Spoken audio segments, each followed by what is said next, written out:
कक्षा में जानेंगे 16 महाजनपद के बारे में, जिसका इतिहास 16 महाजनपद का इतिहास 600 ईसा पूर्व से 600 ईस्वी तक इतिहासकारों ने माना है। इस 16 महाजनपद का प्रमाण हमको मिलता है।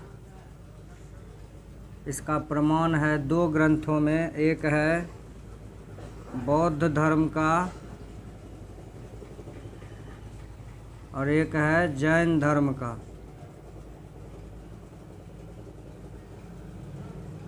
यानी 2 धर्म ग्रंथों में हमें इस 16 महाजनपद का पता चलता है।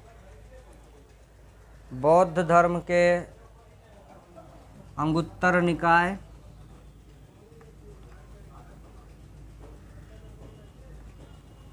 और जैन धर्म के भगवती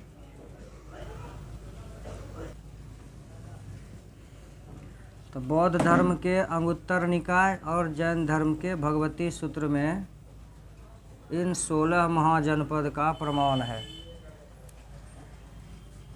महाजनपद को बौद्धकालीन भी माना गया है। बौद्धकालीन, और इसको बुद्ध काल भी कहा गया है।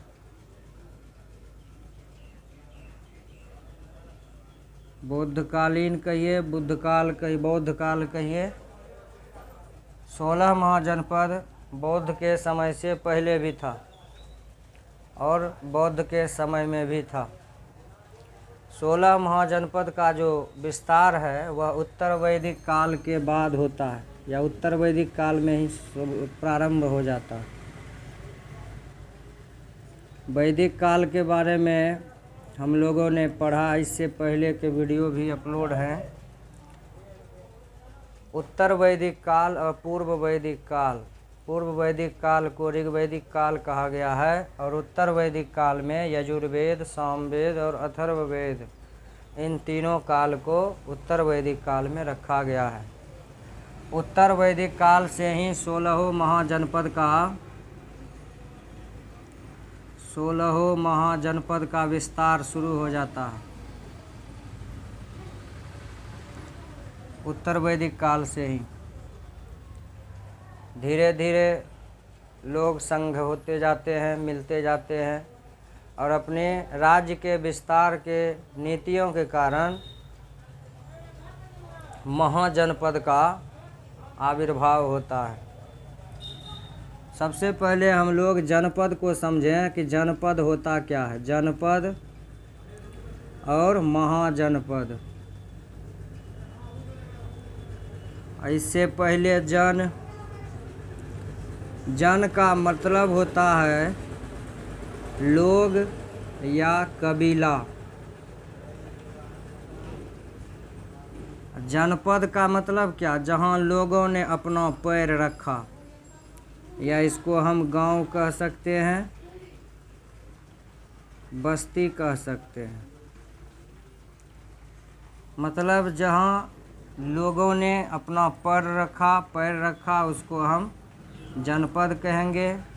और जनपद की सीमाओं का विस्तार करने के लिए वहाँ के जो शक्तिशाली थे उन्होंने अपने भौगोलिक परिसीमा का विस्तार किया और विस्तार होने के बाद वह कहलाया महाजनपद। मतलब कई जनपदों को मिला करके महाजनपद बना। इस प्रकार जनपद, जनपद और महाजनपद की भूमिका तैयार होती है। तो 16 महाजनपद बताए गए हैं। कौशल, अवंतिका, ये सब के बारे में आप लोगों ने कभी कभी सुना होगा। इधर हाल फिलहाल में एक मूवी आई है बाहुबली कह के, उसमें भी आपने सुना होगा माहिष्मती का नाम। तो ये माहिष्मती भी इन्हीं 16 जनपदों में से एक है।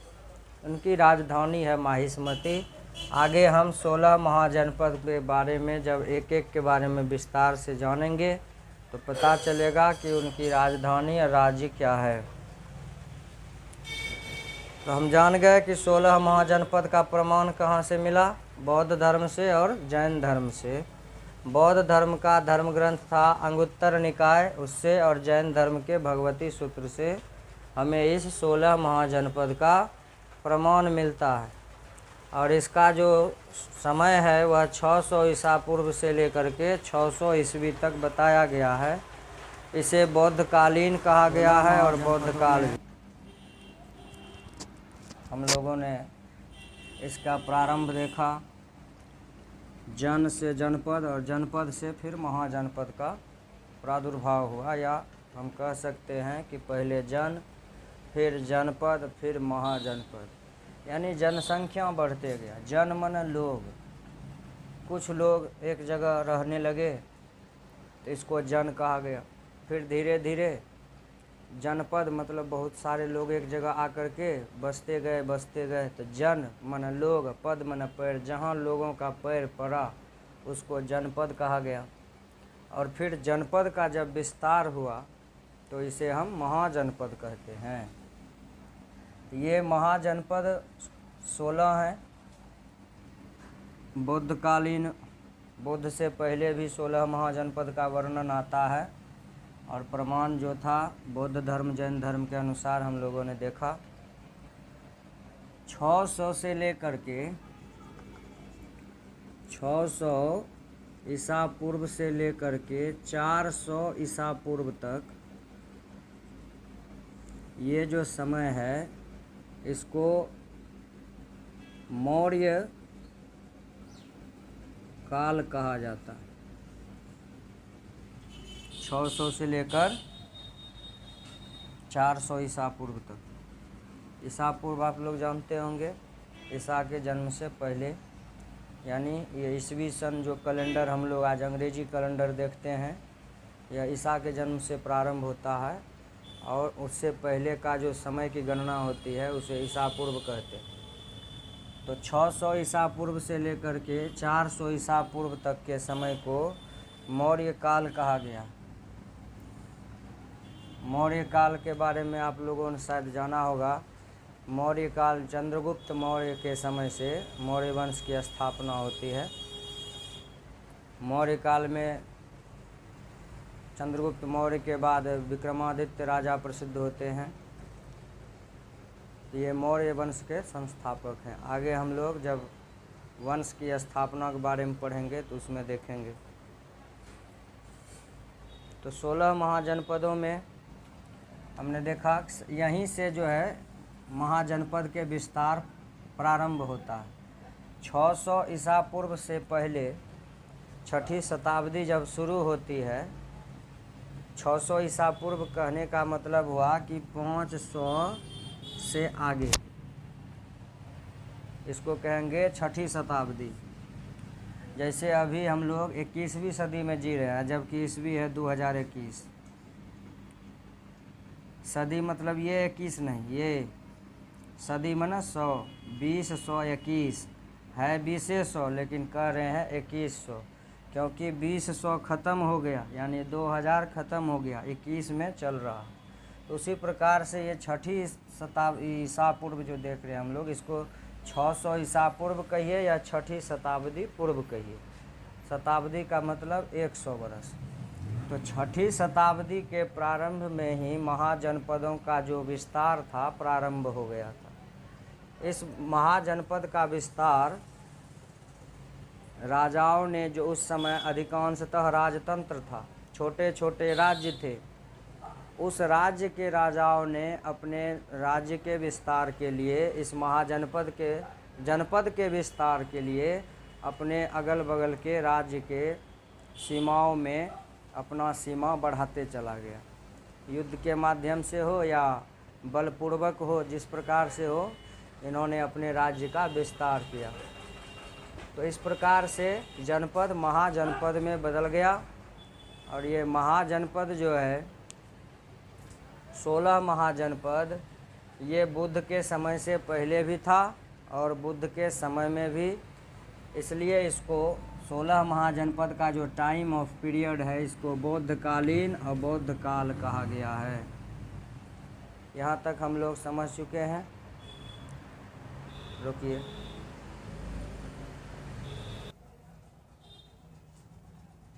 शुरू हुआ। तो इसे प्राक मौर्य युग भी कहा गया है। प्राक माने प्राचीन, मौर्य युग कहा गया, मौर्य काल कहा गया, 600 से लेकर 400 ईसा पूर्व तक। और भारत में विस्तारवादी नीति का प्रारंभ होता है। ये राज्य विस्तार का जो नीति है इसका प्रारंभ होता है जब हमारे यहाँ यूनानी राजदूत सेल्यूकस द्वारा, सिकंदर द्वारा जो है जब चढ़ाई की जाती है भारत पर जब आक्रमण होता है तो उस समय से हमारे भारत में विस्तारवाद की नीति प्रारंभ होती है। यानी विदेशी आक्रमण के बाद राज्य विस्तार प्रारंभ होता। इसी अवधि में, ये प्राक मौर्य काल का जो अवधि है, इसी अवधि में 16 महाजनपद का विस्तार हुआ है।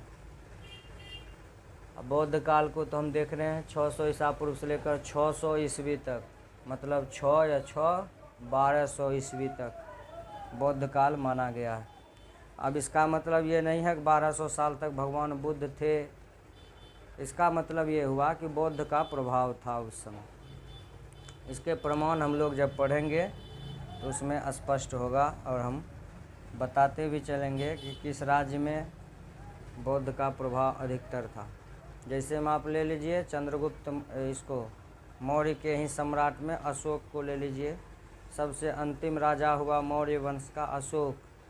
अशोक ने जब वह पद्मावती से युद्ध किया, पद्मावत के पूरे पुरुष सैनिक को मार दिया। पद्मावती जहाँ की रानी थी, चित्तौड़ दुर्ग में। तो वहाँ पर जब चित्तौड़ दुर्ग नाम है या उसका कुछ और है,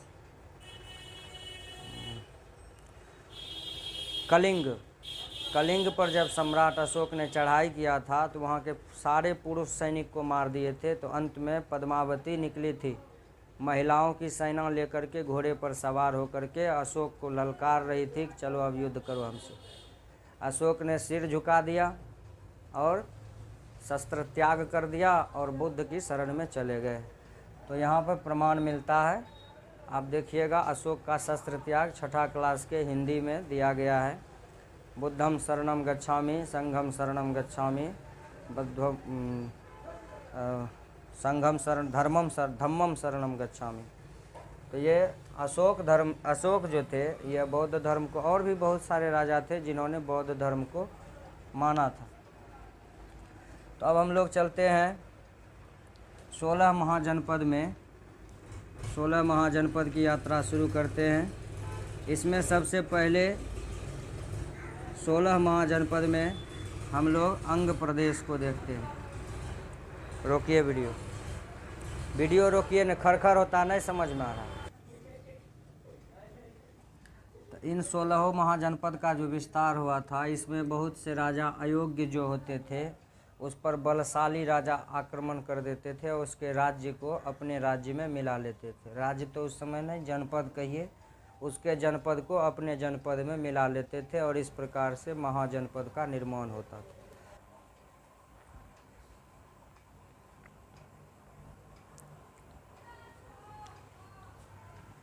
सोलह महाजनपद में हम लोग अंग को देख रहे थे।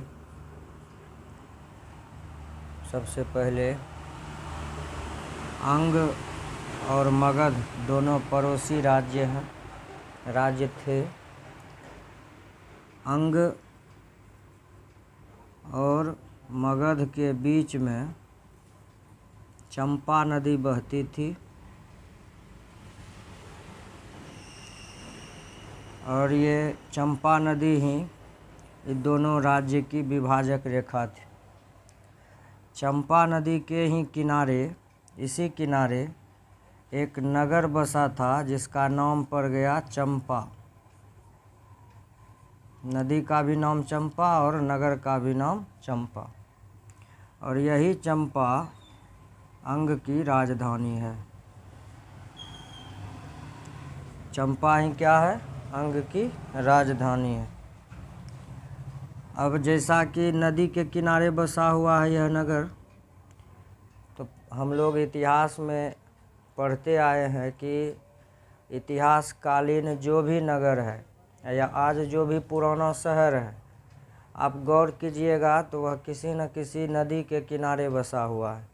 जैसे मैं दिल्ली ले लीजिए, यमुना नदी के किनारे है। भागलपुर पटना ले लीजिए, गंगा नदी के किनारे अवस्थित है।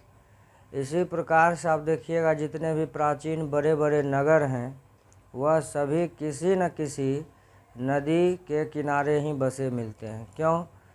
क्योंकि इसका मुख्य कारण है कि जल मार्ग के द्वारा एक जगह से दूसरे जगह जाने में, एक राज्य से दूसरे जगह व्यापार करने में आसानी होती थी।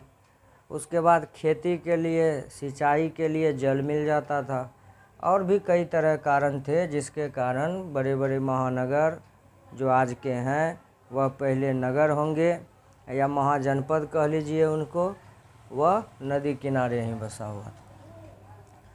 तो अंग और मगध पड़ोसी राज्य था, और जैसा कि अभी भी हम लोग देखते हैं कि पड़ोसी में तो कभी बनाव होता नहीं है, इसलिए अंग और मगध के बीच संघर्ष चलता रहता था। प्रारंभ में अंग के राजा हुए ब्रह्मदत्त। अंग के राजा ब्रह्मदत्त ने कई बार मगध को हराया, मगध के राजा को पराजित किया। लेकिन जब कालांतर में मगध के राजा बलशाली हो गए, बलिष्ठ हुए, इनके पास जब सेना वगैरह सब इनके पास भी हुआ, इन्होंने भी अंग प्रदेश को हरा दिया और अंग के कमज़ोर राजा को हरा करके अपने में मिला लिया। तो ब्रह्मदत्त ने तो इसे हराया, लेकिन ब्रह्मदत्त के बाद जो राजा हुए वे कमज़ोर पड़ गए और मगध ने अंग पर चढ़ाई करके अंग प्रदेश को मगध में मिला लिया, यानी अंग और मगध दोनों एक हो गए। तो इस प्रकार से हमने अंग प्रदेश का इतिहास देखा। अंग प्रदेश वर्तमान भागलपुर के समीपवर्ती इलाके में है। अंग प्रदेश चंपा नदी के किनारे बसा हुआ है और अंग और मगध के बीच में चंपा नदी बहती है। यही दोनों का जो है बॉर्डर एरिया है। चंपा नदी के किनारे ही एक चंपा नगर बसा हुआ है, चंपा नाम का नगर, जो अंग की राजधानी थी। अंग के बारे में आप लोग पहले बता चुके हैं। अंग से सबसे प्रसिद्ध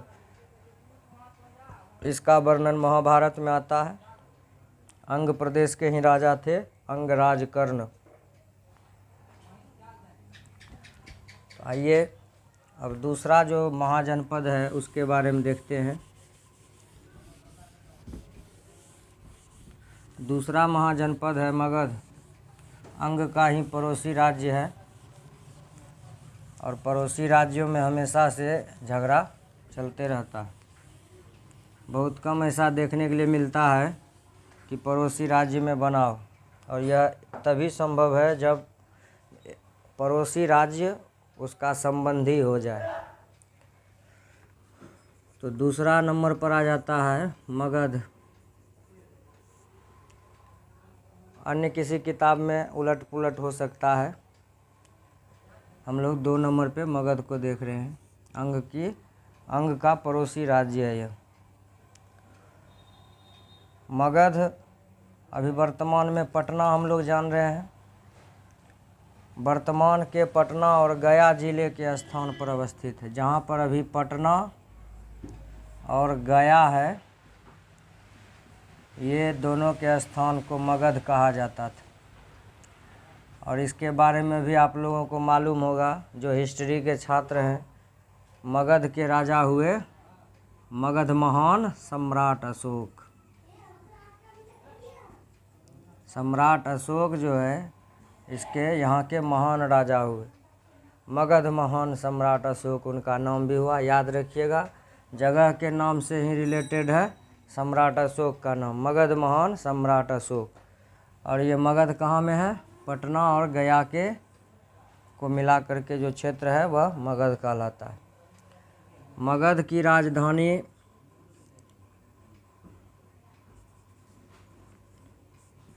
इसकी राजधानी होती है गिरिव्रज।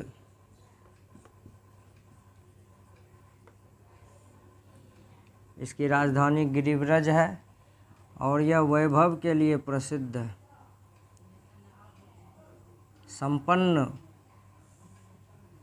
राज्य था यह, राजधानी था मगध का, और यह संपन्न महाजनपद की राजधानी थी। यानी मगध की राजधानी जो थी गिरिव्रज, यह एक संपन्न स्थल था, क्षेत्र था, जनपद था।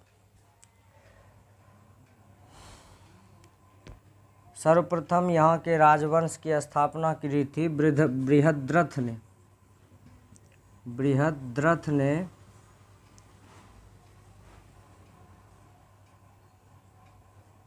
राजवंश की स्थापना की थी। सर्वप्रथम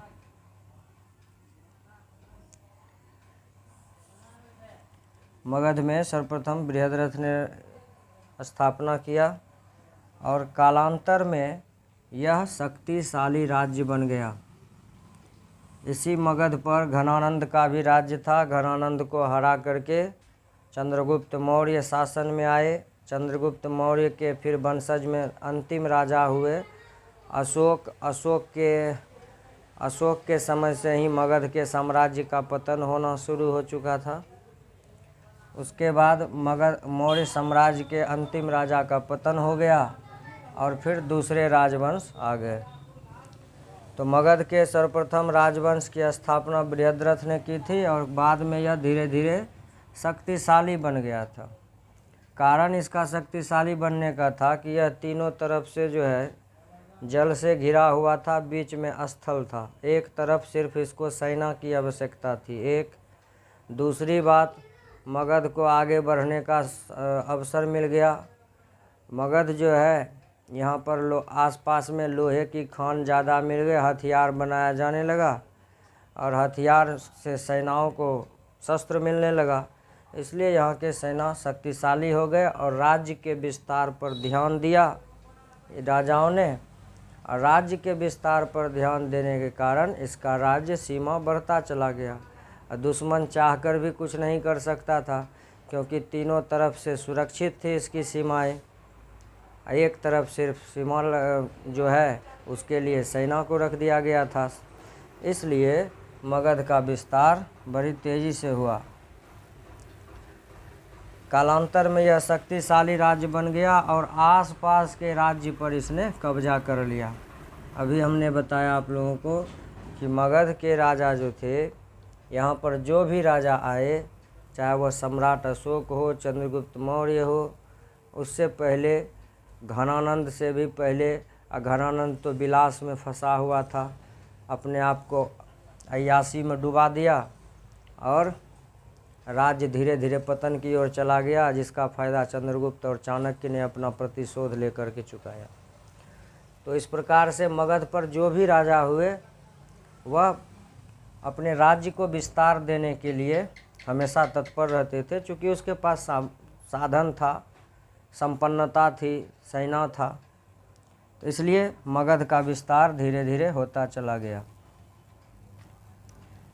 मगध के बाद आता है काशी, जिसको आज हम लोग काशी प्रसिद्ध है काशी विश्वनाथ मंदिर के लिए।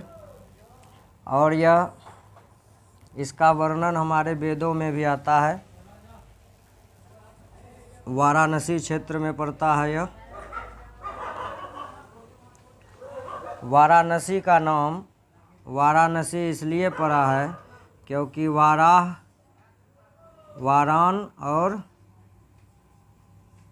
असी ये दो नदियों के बीच का क्षेत्र वाराणसी कहलाता है। एक नदी है वरान, एक नदी है असी, इसके बीच का जो क्षेत्र है वही है वाराणसी। जैसे मैं इसी से रिलेटेड एक और बात बता देते हैं, ब्रह्मोस मिसाइल का। ब्रह्मोस मिसाइल का नाम रखा गया, हमारे यहाँ एक नदी है जिसका नाम है ब्रह्मपुत्रा, इससे लिया गया ब्रह्म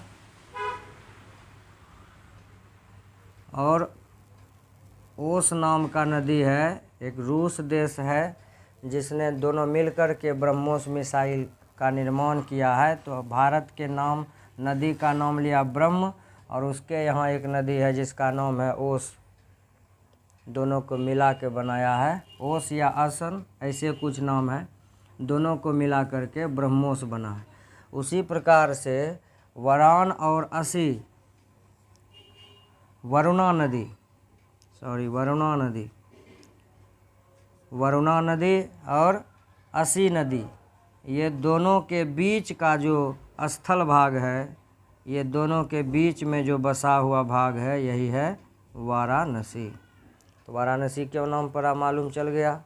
वरुणा और असी नदी के बीच का जो भाग है, इसी को वाराणसी कहा गया। और वाराणसी में ही काशी है। काशी की राजधानी ही वाराणसी है। वाराणसी में काशी नहीं, काशी की राजधानी वाराणसी है। वाराणसी ज्ञान, शिल्प, व्यापार और समृद्धि का सबसे बड़ा केंद्र था। चूँकि ऐसा हमारे पुराणों में वर्णित है कि वाराणसी भगवान शिव द्वारा स्थापित नगर था। और ऐसा भी मान्यता है, कहा भी जाता है और वेद पुराणों में प्रमाणित भी है कि पूरी सृष्टि जल प्रलय हो जाएगी, तब भी काशी लय नहीं हो सकती। और कहीं कहीं यह भी सुनने के लिए मिलता है, कहीं ग्रंथों में यह भी मतलब प्रमाण दिया गया है कि काशी वाराणसी जो है, यह भगवान शिव के डमरू त्रिशूल के नोक पर अवस्थित है। इसलिए भगवान शिव का यह सबसे प्रिय नगरी है काशी, इसलिए यहाँ मरने वाले को मोक्ष की प्राप्ति भी होती है। तो ये प्राचीन समय से ही काशी जो है धर्म विज्ञान का क्षेत्र रहा है। समृद्धि यहाँ पर कमी नहीं थी। काशी में एक से एक राजा हुए। काशी शक्तिशाली महाजनपद था। कौशल राज्य से इसका हमेशा संघर्ष चलते रहता था काशी का, क्योंकि इसके पड़ोसी थे कौशल। कौशल से संघर्ष। कौशल नरेश की ही पुत्री थी माता कौशल्या। कौशल नरेश की पुत्री होने के कारण ही उनका नाम कौशल्या था, याद रहेगा। कौशल नरेश की पुत्री थी कौशल्या। कौशल राज्य से हमेशा संघर्ष चलता था काशी का। जैन तीर्थकर के पिता जो थे पार्श्वनाथ, जैन तीर्थकर, जैन धर्म के जो तीर्थकर 24 तीर्थकर माने गए हैं, उनमें से एक तीर्थकर जो थे वह जैन तीर्थकर के पिता जो थे, पार्श्वनाथ के पिता, जैन तीर्थकर पार्श्वनाथ, उनके पिता काशी के शासक रह चुके थे। जैन तीर्थकर पार्श्वनाथ के पिता काशी के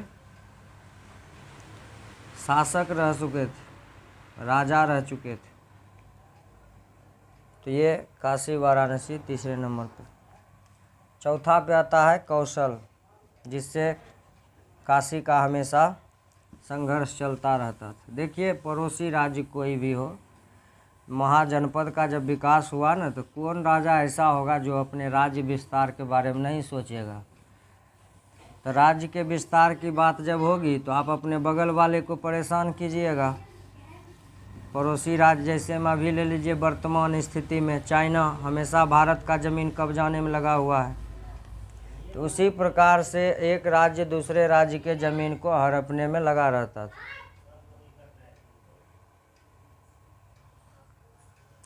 तो काशी के बाद आ जाता है कौशल।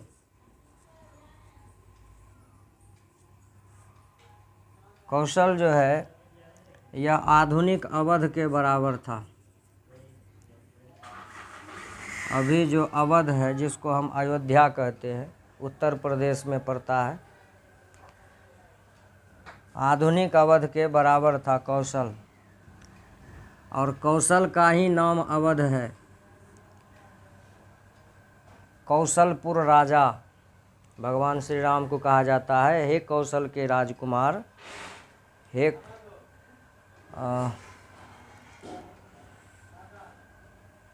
और अवध कहा गया अयोध्या को।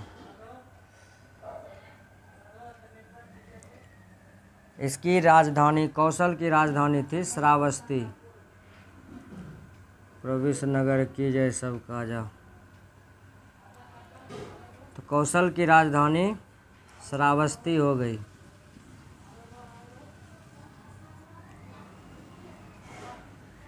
श्रावस्ती में आप लोगों ने सुना होगा प्रसेनजित राजा के बारे में। राजा प्रसेनजित बहुत प्रसिद्ध थे। तो कौशल की राजधानी हो गई श्रावस्ती। और काशी और कौशल का संघर्ष तो आपने पहले देखा, काशी और कौशल का हमेशा संघर्ष चलता था। इसकी राजधानी हो गई श्रावस्ती। कालांतर में क्या किया कि काशी जो था उसका राजा शक्तिशाली हो गया और कौशल प्रदेश को भी काशी में मिला लिया। कौशल कहाँ मिल गया? काशी में। कालांतर में कौशल को मिला लिया गया काशी में। तो यही कौशल। अब आ जाते हैं हम लोग कौशल के बाद अगला है वज्जी। वज्जी कहिए चाहे इसका वृज्जी भी कहीं कहीं नाम आता है, वज्जी या वृज्जी।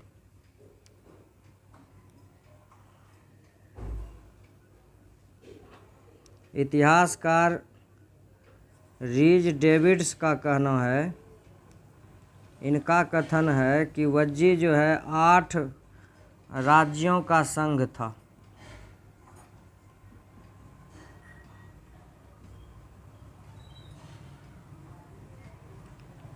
वृज्जी क्या था? 8 राज्यों का संघ था। ये रीज डेविड्स का कहना है, जो प्राचीन विदेह वैशाली राज्यों से टूट जाने पर उन्हीं के स्थान पर बना था। जब बाद में चलकर, ऐसा नहीं है कि मतलब 16 का 16 जनपद जो है यह सभी एक साथ थे। अब जैसे आप देख रहे हैं कौशल का काशी में विलय हो गया। उधर हमने देखा अंग प्रदेश में उसके पड़ोसी राज्य जो थे, अंग के पड़ोसी, उसको मिला लिया अपने में। तो इस प्रकार से हम देखते हैं कि एक राज्य दूसरे राज्य की सीमा का अतिक्रमण करके और बलपूर्वक उसे अपने में मिला लेता था। तो वृज्जी भी जो था यह 8 राज्यों का समूह था, जिसमें सबसे प्रमुख राज्य थे और उनकी राजधानियाँ जो प्रमुख थी हम लिख दे रहे हैं। सबसे प्रमुख राज्य था लिच्छवी। याद दिला दें आप लोगों को कि लिच्छवी एक गणतंत्र था और इसी के आधार पर कहा जाता है कि हमारा भारत सबसे पहला गणतंत्रात्मक देश रहा है। और यहाँ इसका प्रमाण है लिच्छवी राजतंत्र, गणतंत्र। लिच्छवी में गणतंत्र की स्थापना थी। भले वोट नहीं होता था लेकिन जनता के अनुसार राजा चुना जाता था। तो लिच्छवी की राजधानी वैशाली थी। आज भी वैशाली है, मुजफ्फरपुर के पास।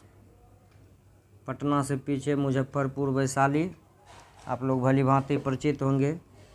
तो लिच्छवी की राजधानी वैशाली। इसके बाद विदेह नामक राज्य था। विदेह राज्य इसका मिथिला, इसकी राजधानी थी मिथिला।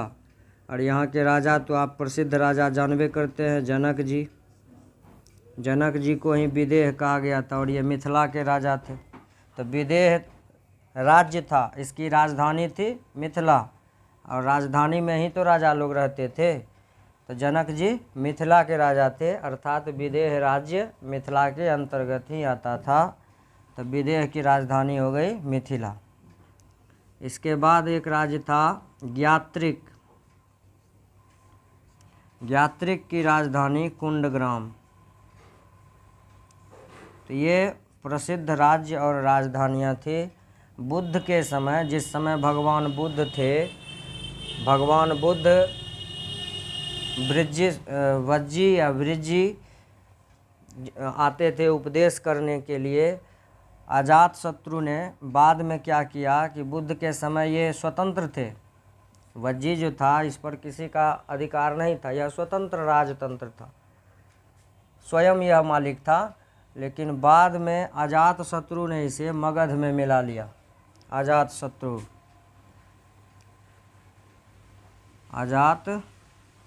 शत्रु ने इसे मगध में मिला लिया। मगध के बारे में इससे पहले हम लोग जान चुके हैं।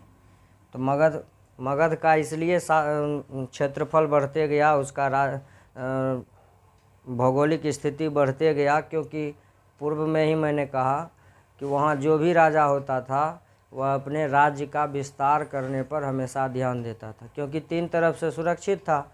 एक तरफ सेना को खड़ा रखता था, शेष सेना को लेकर के दूसरे राज्य पर चढ़ाई करता था, उसे पराजित करता था। पराजित नहीं कर सकता था तो दूसरे शक्तिशाली राजा के बेटी से विवाह कर लेता था।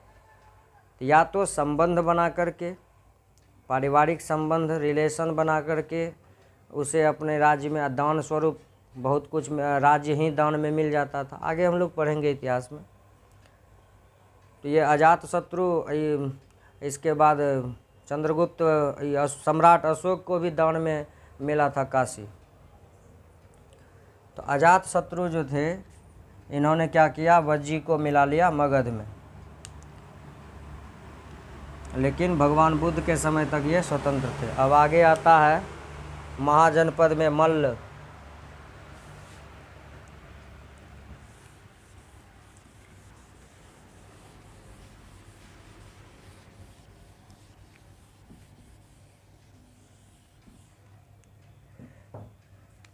मल्ल के बारे में देखें,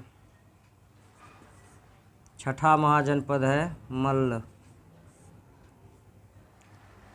वज्जी के समान भी, जिस प्रकार अभी हम लोगों ने वज्जी या वृज्जी पढ़ा, उसी के समान यह भी एक प्रजातंत्रात्मक राज्य था।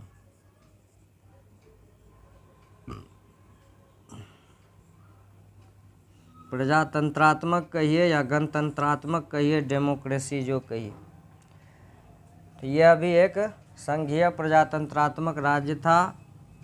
इसमें शामिल था 2 क्षेत्र, एक कुशीनारा और एक पावा। 2 क्षेत्र इसमें शामिल थे। कुशीनारा का भगवान बुद्ध से संबंध है, पावापुरी का भी भगवान बुद्ध से संबंध है। दूसरी शाखा जो थी इसका, कुशीनारा को वर्तमान में अभी कसिया कहा जाता है। इसका वर्तमान नाम हो गया है कसिया, पहले था कुशीनारा। अब क्यों हुआ, तो मुग़लों के शासनकाल में बहुत से जो हिंदी नाम पर, जो हिंदी नामकरण जो था शहरों को, उसको बदल बदल के बर्बाद कर दिया, बिगाड़ दिया उसका स्वरूप, अपने जैसा नाम रखा। अब कुशीनारा जो है यह हिंदी के जैसा नाम है, तो इसका नाम कर दिया कसिया। ऐसे बहुत सारे मिल जाएंगे आपको। हैदराबाद का देखिए नाम बदल के हैदराबाद कर दिया, जबकि नाम पहले कुछ और था। तो पावा में चलते हैं। तो ये कसिया का जो है, कसिया के समीप अनुरुधवा जो है वहाँ पर पड़ता है कुशीनारा। और दूसरी शाखा जो है, इसकी 2 शाखाएं हुई मल्ल का। एक शाखा हुआ कुशीनारा और इसका दूसरी शाखा हो गया पावा। दूसरी शाखा की राजधानी हुआ पावा। पहली शाखा का राजधानी कुशीनारा और दूसरी शाखा का राजधानी पावा। अभी अगर कहा जाए तो ये जो पावा है और ये दोनों के बीच का दूरी 10 किलोमीटर।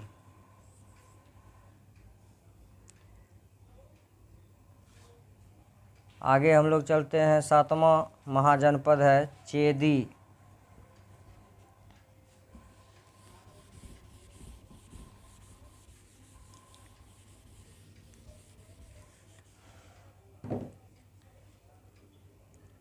देखिए चेदी के बारे में। 7वां महाजनपद हो गया चेदी। अभी वर्तमान में यह बुंदेलखंड में पड़ता है। बुंदेलखंड और उसके समीपवर्ती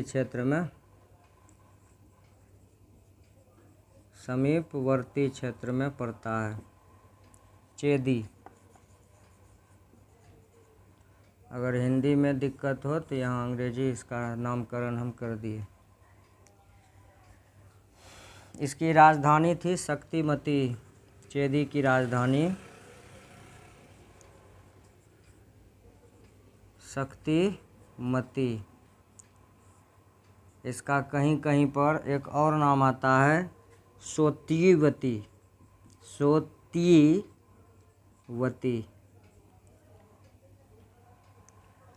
जातक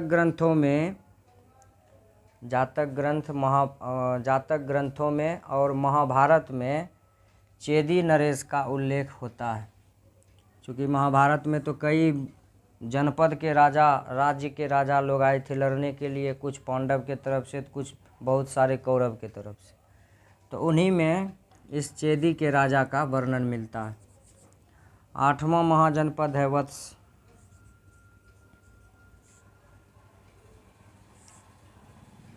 काशी महाजनपद के दक्षिण पश्चिम और चेदी से उत्तर। काशी मान लीजिए यहाँ है भौगोलिक क्षेत्र में, ये हो गया उत्तर, इधर दक्षिण, तो इधर हो जाएगा आपको पूरब, इधर हो गया पश्चिम। अब इसमें भौगोलिक स्थिति हम इसका देखें। काशी जो है महाजनपद काशी महाजनपद के दक्षिण पश्चिम, दक्षिण और पश्चिम यहाँ, और चेदी के उत्तर। अभी जो चेदी पढ़े इसके ठीक उत्तर दिशा में यहाँ पर मान लीजिए ये स्थित था वत्स। जो प्रयोग से कौशाम्बी यमुना नदी के किनारे जो बसा हुआ था, इसकी राजधानी थी। वत्स की राजधानी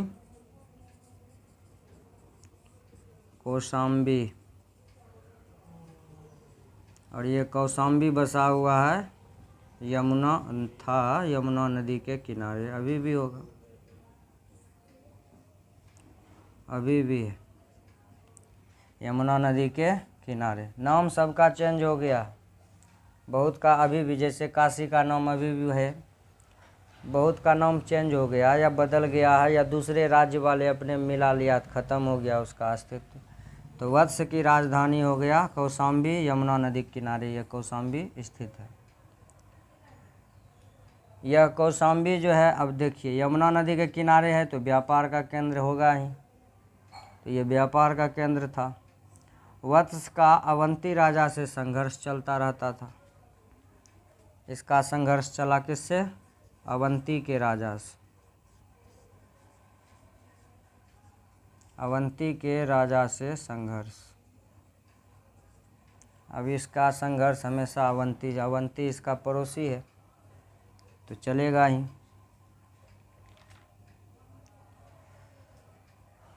आगे हम लोग चलते हैं। 9वां महाजनपद है कुरु।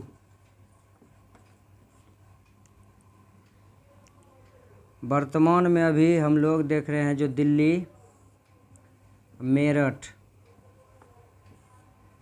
और मेरठ के प्रदेश इस राज्य के अंतर्गत आते हैं। कुरु, इसी को कहा गया कुरुक्षेत्र, जहाँ पर महाभारत का युद्ध हुआ था 18 दिनों तक। ये कुरु नाम जो है, कुरु में ही कुरुक्षेत्र इसलिए नाम पड़ा। कुरु जगह पर, वहीं पर एक विशाल मैदान आज भी है। लोग महाभारत, रामायण और भी बहुत सारे जो हमारे वेद पुराण हैं हिंदू धर्म के, लोग इसे गलत करार देते हैं, कहते हैं इसका कोई प्रमाण नहीं है, मनगढ़ंत है। आप जा कर के देख लीजिए कुरुक्षेत्र में, मैंने तो नहीं देखा है, लेकिन जो लोग देख कर के आए हैं, और कहा जाता है कि वहाँ की मिट्टी आज भी लाल है। अब क्यों लाल है आप लोग समझ सकते हैं। तो दिल्ली और मेरठ जो है, ये अभी जो दिल्ली और मेरठ बटा हुआ है, ये पूरा मिल करके कुरुक्षेत्र था। कुरु महाजनपद। इसकी राजधानी थी इंद्रप्रस्थ। इंद्रप्रस्थ। और इंद्रप्रस्थ मालूम है दिल्ली का पुराना नाम, दिल्ली का ही पुराना नाम है इंद्रप्रस्थ।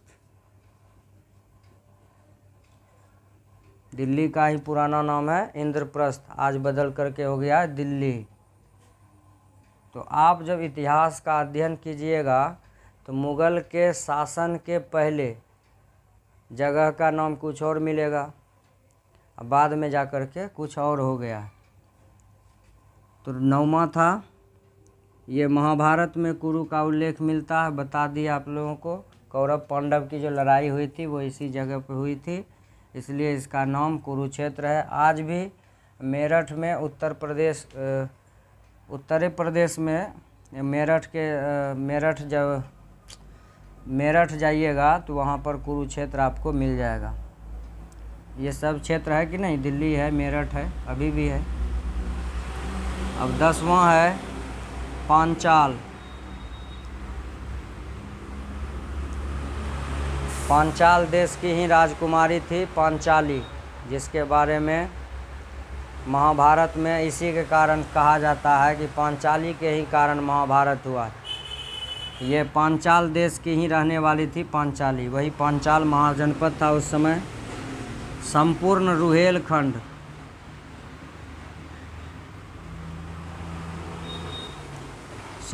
रुहेलखंड गंगा यमुना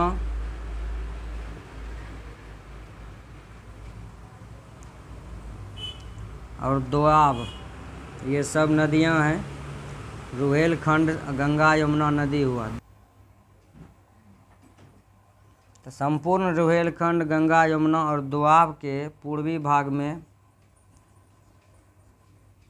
ये जनपद है पंचाल।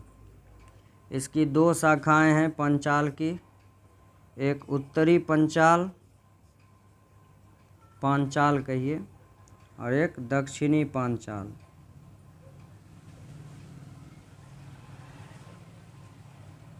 उत्तरी पांचाल की जो राजधानी है,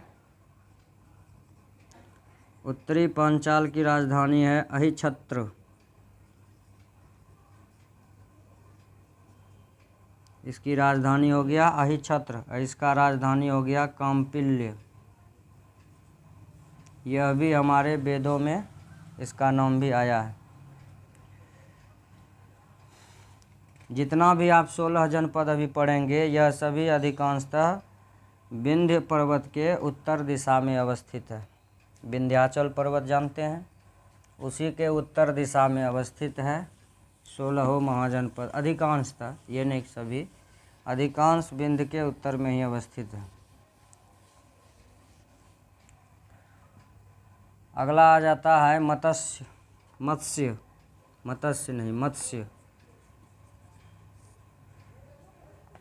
ये 11वां जनपद में मत्स्य को देखेंगे।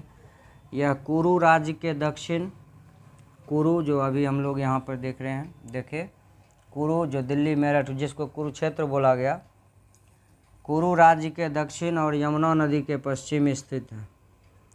कुरु के दक्षिण, यमुना नदी के पश्चिम में यह स्थित है, इसी का नाम है मत्स्य। इसकी राजधानी है विराट नगरी। मत्स्य की राजधानी हो गया विराट नगरी। कहीं कहीं इसका नाम वैराट नगर भी आता है, वैराट नगर, जिसको अभी हम नेपाल में विराट नगर कहते हैं। इसका साम्राज्य जो था,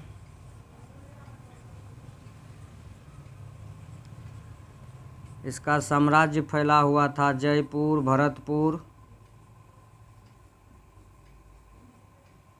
भरतपुर, अलवर आदि भूमि पर ये इसका साम्राज्य फैला हुआ था। जयपुर, भरतपुर, अलवर ये सभी जगहों पर यह फैला हुआ था। विराटनगर अभी नेपाल में जानते होंगे, आँख के ऑपरेशन के लिए सबसे प्रसिद्ध है विराटनगर। इस सभी क्षेत्रों पर मत्स्य क्षेत्र फैला हुआ था। महाभारत में इस जनपद का उल्लेख आता है, मत्स्य। अगला है 12वां महाजनपद में सूरसेन।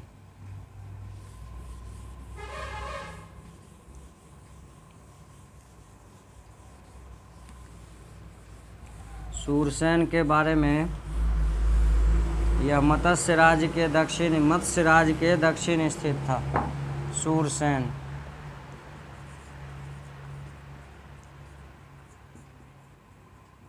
मत्स्य राज्य के दक्षिण में था यह स्थित। इसकी राजधानी मथुरा, जहाँ अभी आज भी उसका नाम मथुरा ही है। मथुरा, वृंदावन, काशी ये सब जानते हैं। यह प्रसिद्ध है। कंस यहाँ के राजा थे, याद होगा कंस के बारे में। कृष्ण के मामा कंस मामा जो थे ये मथुरा के ही राजा थे। तो मत्स्य राज्य दक्षिण में, मत्स्य राज्य जो था यह इसके दक्षिण में है सूरसेन, और इसकी राजधानी थी मथुरा। बौद्ध ग्रंथ के अनुसार अवंती पुत्र यहाँ के राजा थे। पूर्व में हम लोगों ने पढ़ चुका है कि 16 महाजनपद का आधार क्या है, तो बौद्ध ग्रंथ और जैन ग्रंथ। और ये बौद्ध ग्रंथ ही कहता है कि अवंती के जो पुत्र थे, अवंती इससे पहले हम लोगों ने जो महाजनपद पढ़ा, अवंती के जो पुत्र थे वे यहाँ के राजा थे, सूरसेन के राजा थे। यहाँ पर पहले यदुवंशी, मथुरा में यदुवंशी, भगवान कृष्ण को यदुवंशी कहा जाता है। यदुवंशी अंधक वृष्णियों का गणराज्य था। अंधक और वृष्णियों का राज्य था यहाँ पर। यदुवंशियों का, अंधक और वृष्णियों का गणराज्य था। इसी को सूरसेन कहा गया, सूरसेन महाजनपद।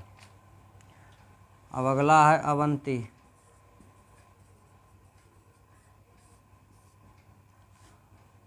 आधुनिक में यह, अभी अगर इसका बात किया जाए कहाँ में है, तो आधुनिक में यह मालवा, प्राचीन भारत,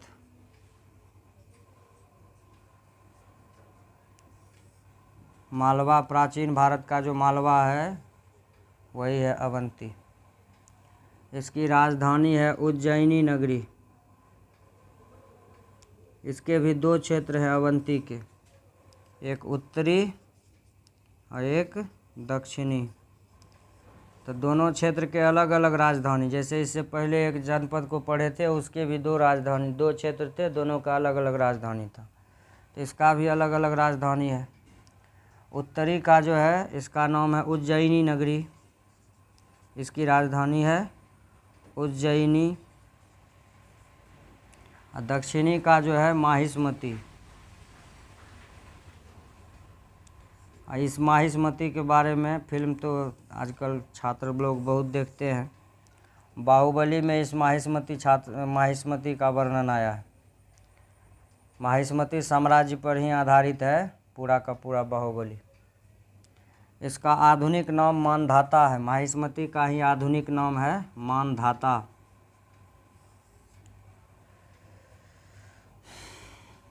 माहिष्मती में भी देखा जाए, अब अगर मूवी के आधार पर कहें तो वहाँ भी गणतंत्र था, क्योंकि जनता, आप देखे होंगे उसमें कि जब बाहुबली को हटा करके अपने सौतेले बेटा को शायद वह राजा बनाता है, तो पूरी जनता उसका विरोध करती है, सेना भी विरोध करती है, और बाहुबली को सेनापति बना दिया जाता है।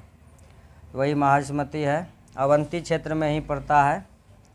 अवंती में ही है माहिष्मती। इसके दक्षिणी, अवंती के दक्षिणी क्षेत्र की राजधानी माहिष्मती, अवंती के उत्तरी क्षेत्र की राजधानी उज्जैनी। ये दोनों क्षेत्र का वर्णन आपको बाहुबली में मिल जाएगा।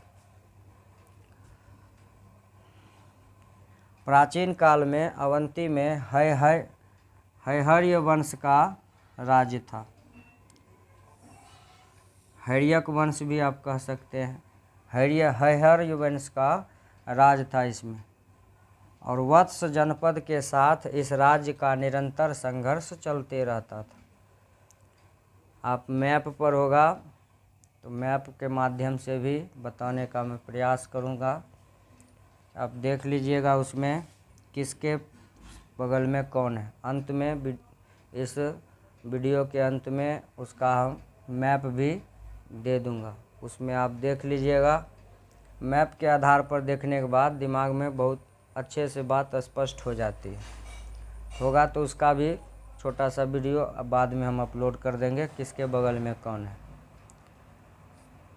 तो उत्तरी उज्जैनी महिष्मती समझ में आ गया। वत्स जनपद के साथ इस राज्य का निरंतर संघर्ष चलते रहता था, यानी वत्स के साथ इसका संघर्ष हमेशा चलते रहता था। किसका? अवंती का। अगला है 14वां महाजनपद में अस्मक। वीडियो अस्मक जो है यह दक्षिण भारत के गोदावरी तट पर स्थित है। अस्मक, इसकी राजधानी पौदन्य, अभी इसका नाम बदल के पोतन हो गया। कालांतर में क्या हुआ, जब समय बदला तो कालांतर में यह राज्य भी अवंती के अधीन हो गया। अवंती के अधीन हो गया यह राज्य अस्मक। 15वां महाजनपद है गांधार। इसको भी जोड़ देते हैं महाभारत से। गांधारी को आपने जाना होगा, महाभारत के युद्ध में कौरव की माता गांधारी, इसी गांधार देश की थी गांधारी। इस जनपद में कश्मीर, पश्चिम उत्तर प्रदेश, पश्चिम उत्तर दोनों को मिला देते हैं, नहीं तो लगेगा उत्तर प्रदेश हो गया। पश्चिमोत्तर प्रदेश, पेशावर, तक्षशिला। तक्षशिला को तो आप जानते ही होंगे, यहीं के आचार्य थे चाणक्य, और इसी तक्षशिला से तैयार किया गया था चंद्रगुप्त मौर्य। तो ये गांधार में ही पड़ता था पूरा का पूरा प्रदेश। इसकी राजधानी थी तक्षशिला। गांधार की राजधानी तक्षशिला। गांधार नरेश तक्षशिला को दान करते थे। इसकी देखभाल की जिम्मेदारी गांधार नरेश की थी। सीमांत प्रदेश में स्थित होने के कारण यह व्यापार का प्रमुख केंद्र था। इसकी सीमा सटती थी दूसरे राज्य से, इसलिए सीमांत प्रदेश होने के कारण यह व्यापार का केंद्र बना, एक दूसरे राज्य से जो लेन देन होता था। प्राक बौद्ध काल में गांधार का प्रमुख राजा नग्नजीत हुआ। प्राचीन बौद्ध काल, प्राक जब लिखें तो समझ जाएं प्राचीन। प्राक बौद्ध काल में गांधार का राजा, प्रमुख राजा नग्नजीत, ये प्रमुख राजा हुआ गांधार का। 16वां है कंबोज।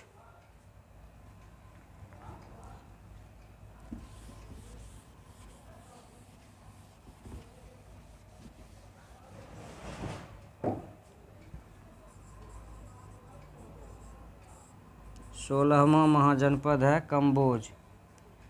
गांधार का पड़ोसी है यह। कम्बोज,